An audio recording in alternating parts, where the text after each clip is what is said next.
Teoría de grupos. Y dentro de grupos continuos tenemos estos grupos especiales que son los llamados grupos de Lie. ¿Sí? Estos grupos de Lie tienen una particularidad. Estos grupos son a su vez grupo, satisfacen las propiedades de grupo como tal. Bien, los grupos de Lie tienen una estructura adicional. Aparte de ser grupos, ¿sí? También constituyen lo que se conoce como una variedad diferenciable.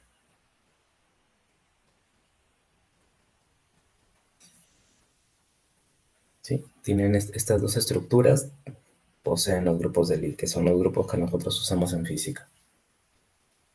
¿Qué grupos mayormente son? Como, bueno, se pueden preguntar cuáles son los grupos. Por ejemplo, los grupos unitarios, UN, los especiales unitarios. De aquí el grupo para SU2, por ejemplo, me imagino que lo habrán visto en mecánica cuántica. ¿Sí? Para lo que es el spin, el momento angular de spin, aparece el grupo SU2, por ejemplo. Ese es un grupo de Lie. Después los grupos ortogonales.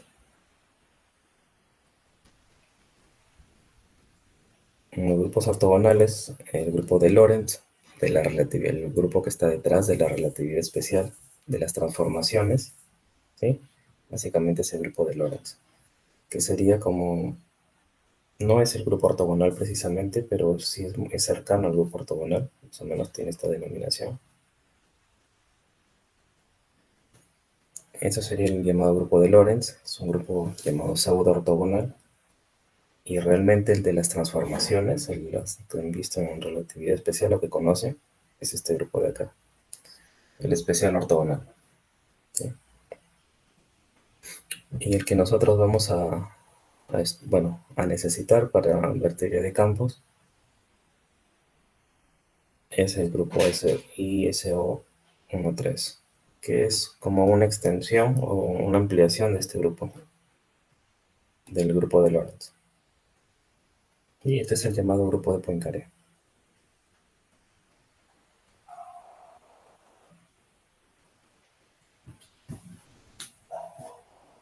Este de aquí es el grupo de Lorentz. Como mínimo nos interesa conocer el álgebra, ¿sí? Sus propiedades de grupo y el álgebra del grupo de Lorentz y de Poincaré. Si tuviéramos de partida este conocimiento, la clase de hoy básicamente nos la podríamos saltear y comenzar directamente con teoría de clásica de campos. Y una variedad básicamente es un espacio, es el espacio en sí como tal, con una estructura que es el que se le puede llamar diferenciable. El espacio, por ejemplo, el espacio-tiempo de Minkowski, básicamente representa una variedad diferenciable. El espacio euclidio en sí también es una variedad diferenciable. Entonces, acá podemos poner una estructura.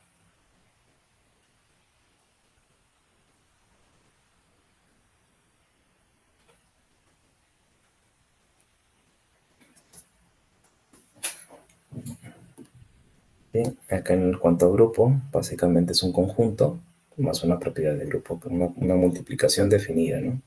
Más una ley de multiplicación que se ha definido. Bien. Entonces, vamos a comenzar revisando algunas cosas. A ver.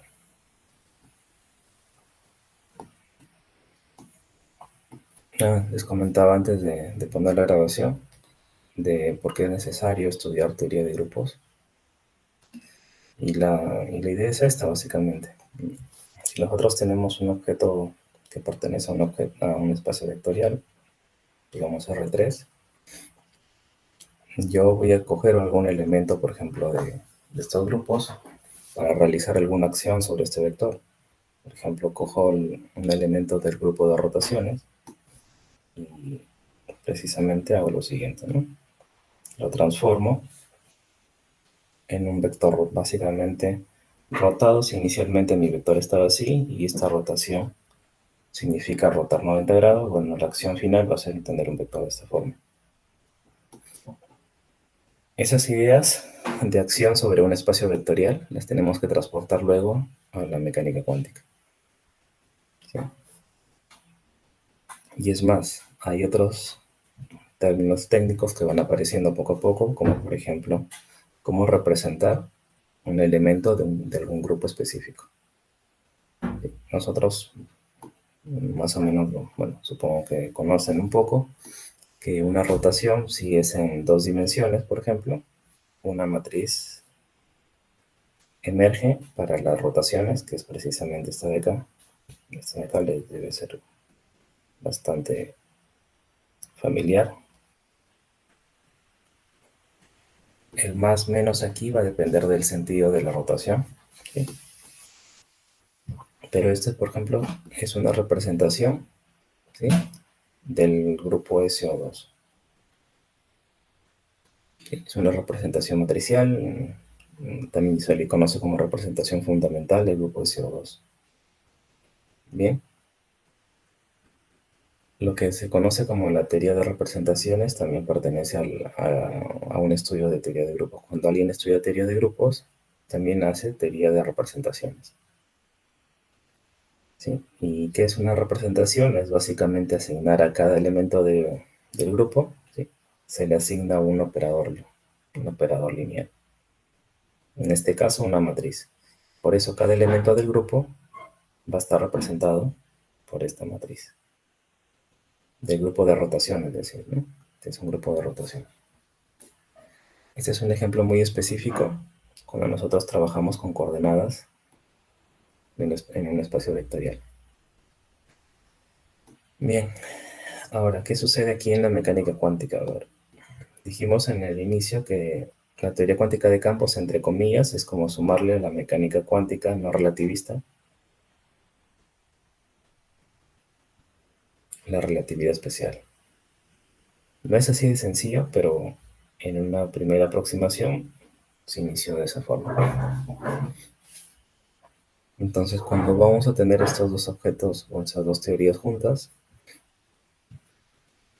vamos a seguir en un espacio de Hilbert. Luego les debo indicar o deben darse cuenta de que el espacio de Hilbert ya va a ser insuficiente para nosotros dentro del punto de vista de la teoría cuántica de campos. ¿Sí? Pero de momento imagínense que conocen mecánica cuántica y que este es un vector estado. ¿Sí? Los operadores que actúen sobre este vector de estado para transformarlo, ¿sí?, se le conoce como, son justamente operadores unitarios.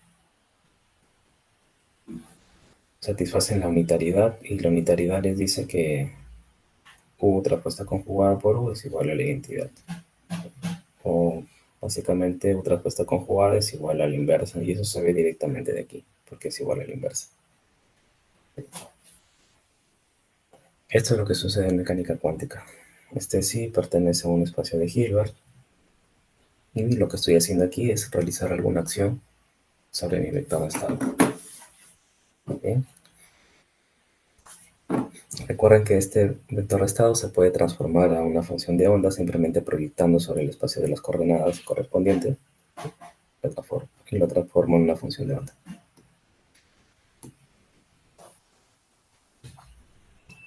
Esto que he escrito aquí es una transformación genérica pero unitaria. Puedo ser más específico en el ejemplo y puedo suponer que este elemento de acá lo que va a hacer es una traslación en mi función de onda. Y si ustedes más o menos recuerdan mecánica cuántica, parece que lo han revisado, tengo una función de onda de esta manera. Ya les dije que proyectando sí sobre las coordenadas tenemos la función de onda. Si tenemos una función de onda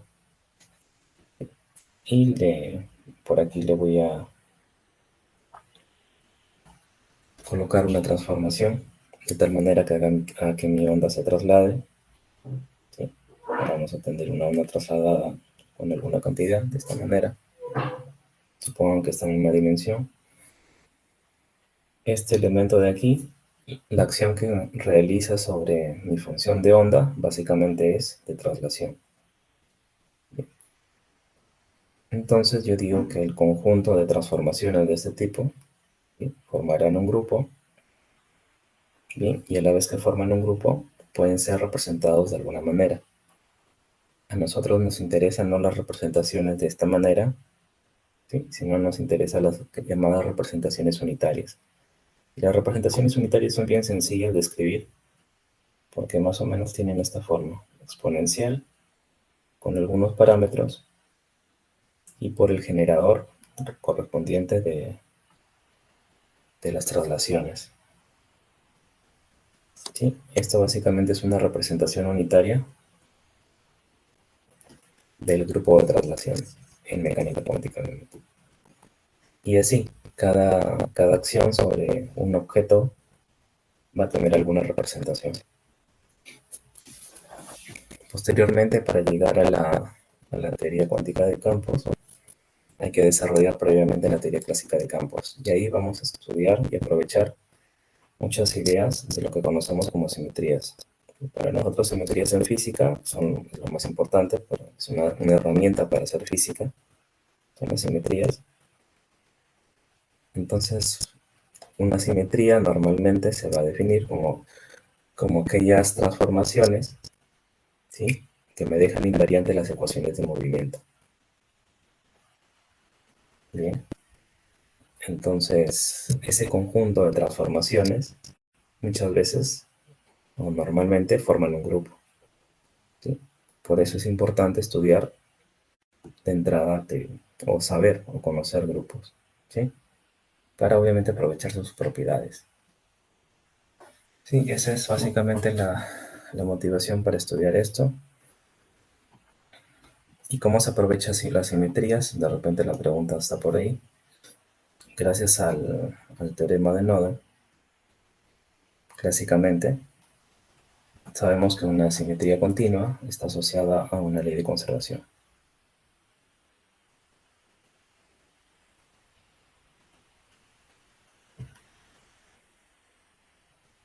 ¿Sí? Y una ley de conservación podría ser la conservación de la energía, la conservación del momento lineal, y así. Entonces, nuestros objetos que vamos a estudiar, ya sabemos, es un campo clásico, que con ayuda del teorema de Noether vamos a sacar provecho para estudiar todas sus propiedades. Bien, a grosso modo esa es la motivación para estudiar teoría de grupos. Obviamente que después que construyamos teoría clásica de campos, vamos a cuantizar, vamos a hacer la cuantización, lo que se conoce como la segunda cuantización, y todo lo que ya hemos desarrollado en la parte clásica, vamos a ver cómo se ven sus expresiones ya cuantizadas, ¿sí? Pero vamos a utilizar siempre esas expresiones y llevarlas a su versión cuántica. Y es por eso que necesitamos primero construir teoría clásica de campos y luego nos pasamos a teoría cuántica de campos. Como acá vamos a mencionar, o voy a mencionar alguna idea de variedad diferenciable, conviene un poco explicar lo que es una variedad diferenciable, ¿sí?, antes de comenzar con teoría de grupos.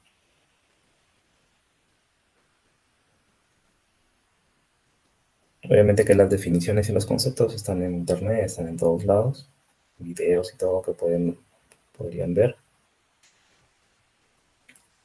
pero los conceptos básicos es lo que nos interesa a nosotros, ¿sí? Para estudiar variedades diferenciales, normalmente en matemáticas es un curso que uno lo estudia después de haber llevado topología como base, conocer algunas cosas de geometría de superficies y normalmente recién se estudia geometría diferencial. Vamos a saltearnos todo eso y de repente aquí donde algunas ideas comienzan a perderse es cuando nosotros hablamos de un espacio abstracto. Esto que voy a poner, esta hoja que comenzaba a dibujar ahí es un espacio abstracto que le llamo M. En este espacio abstracto no existen los conceptos de distancias ni nada de esas cosas. Simplemente son puntos, conjunto de puntos continuos, digamos. alrededor, puedo trazar vecindades y todas las propiedades matemáticas relativas a ello. No tengo otros, o sea, para hacer física en este espacio no lo puedo hacer como tal. Bien, este es un espacio, voy a tomar un punto específico de este espacio abstracto y normalmente tomamos un entorno, una vecindad de ese punto. Bien, y ahora lo que vamos a hacer es con unas funciones vamos a trasladar o a proyectar este entorno, ¿sí? Que va a tener algunas componentes, algunas coordenadas, hacia un espacio que nosotros sí conocemos muy bien, que es el espacio euclidio. Toda la vida hemos trabajado en espacios euclidios. Toda la física realmente en mecánica de Newton se desarrolla en un espacio euclidio tranquilamente, con algunas propiedades obviamente de definición de distancias. Bien, al proyectar este punto, tenemos acá la proyección del punto y este es el entorno sobre el que hemos proyectado, ¿no? Bien. La idea básica de variedad diferenciable es que sea un espacio que de forma local se parezca a un espacio de Rn. Esa es, a grosso modo, lo que es una variedad diferenciable. ¿Sí? Localmente, un espacio, una variedad, se debe parecer a un espacio euclídeo. Esa es, a grosso modo, la definición. Tiene algunas propiedades o algunas características que nos interesa bastante a nosotros en física. Es que, por ejemplo, por aquí yo puedo tener otro entorno, V, ¿sí? Y también puedo hacer la misma operación de proyectar. Llevar aquí,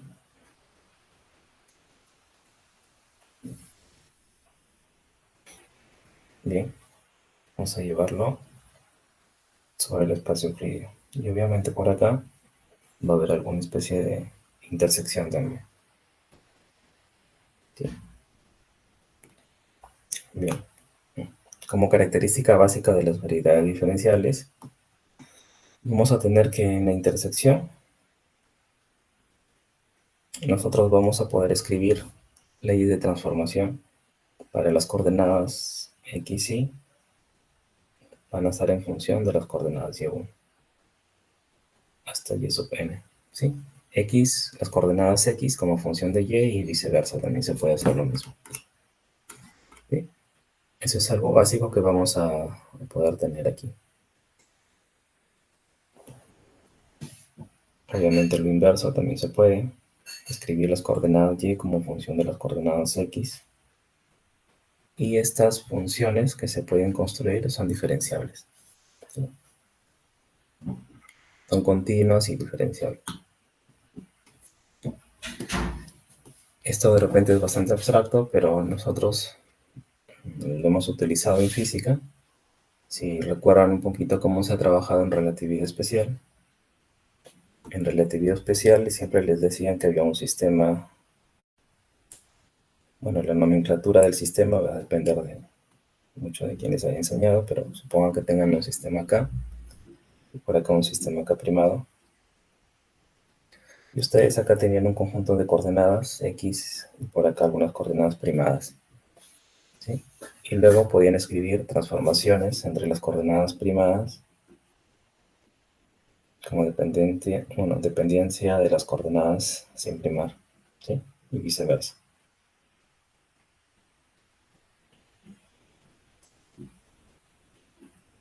Sí, las transformaciones inversas también se podían hacer. Estas eran las transformaciones de Lorentz que posiblemente hayan visto en relatividad especial. Y cuando hacíamos este tipo de operaciones que era tan natural de hacer, esto se puede hacer tranquilamente en una variedad diferenciable. Precisamente el espacio-tiempo, vamos a llamarle el de Minkowski,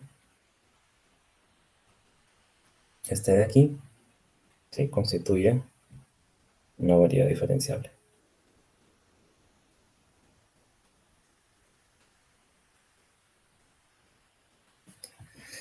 Pero yo les dije que en las variedades diferenciales inicialmente no hay nada, ¿sí? No poseen ninguna estructura. Entonces, obviamente que hay estructuras que hay que agregar, ir agregándole cosas aquí, capas a este espacio abstracto, para que tenga las propiedades que necesitamos en física. En este caso, si estamos en un espacio como el espacio de Minkowski, vamos a necesitar una forma de medir. Entonces, esta variedad diferenciable es aún más especial, más específica. No solamente será mi espacio, en el caso de Minkowski, sino también voy a tener que definir una forma para medir distancias en ese espacio abstracto. Y en este caso para nosotros es la métrica. Bueno, la letra que normalmente se usa es G, ¿sí? Un tensor G. Y al definir una métrica tendríamos un espacio métrico y precisamente esto constituye el espacio de Minkowski, ¿no? Esta métrica para nosotros va a ser solamente la plana, no vamos a trabajar en espacios curvos, sino en espacios planos. Así que vamos a utilizar esta notación de aquí. Esto de aquí es una matriz diagonal, cuyo primer elemento es positivo y los otros elementos son negativos. Eso básicamente es lo que necesitamos de conocer de variedades. Y otras ideas les voy a ir comentando conforme vayamos viendo grupos de Lie, ¿sí? Cosas que sean necesarias solamente. ¿Alguna pregunta hasta aquí?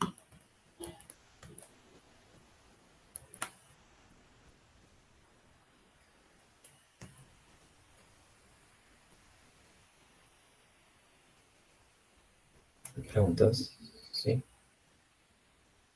Profesor, disculpe, ¿podría repetir la gráfica? ¿Esto que está acá? Sí, profesor. ¿En qué exactamente? La construcción de esta hoja que describí aquí era un espacio abstracto como es M, ¿sí? El término técnico se llama espacio topológico, pero ese es un espacio abstracto, ¿bien? Lo que yo hice fue tomar un punto de este espacio y graficar básicamente un conjunto de puntos a su alrededor, que es este que le hemos llamado U. Matemáticamente se llama el entorno del punto P. Y luego con unas coordenadas y con unas funciones, trasladar este entorno hacia un espacio euclidio, un espacio R a la n, ¿no? De dimensión n. Es eso básicamente. El ejemplo es que si estamos en el espacio-tiempo, aquí estaríamos más o menos en 4 dimensiones, tenemos que trasladarlo a R a la 4. ¿Sí? Luego lo que hice fue tomar otro entorno que se intersectaba con este de aquí, de tal manera que también proyectaba hacia la intersección, y lo que yo tenía que entender es que nosotros en esta intersección podíamos construir funciones de esta manera. Ya sea las coordenadas x, ponerlas en función de las coordenadas y, o las coordenadas y escribirlas en función de x. ¿Sí? Y estas son funciones que nosotros escribimos como tal, pero tienen que ser funciones diferenciables. Les puse un ejemplo de que ya se había visto esto.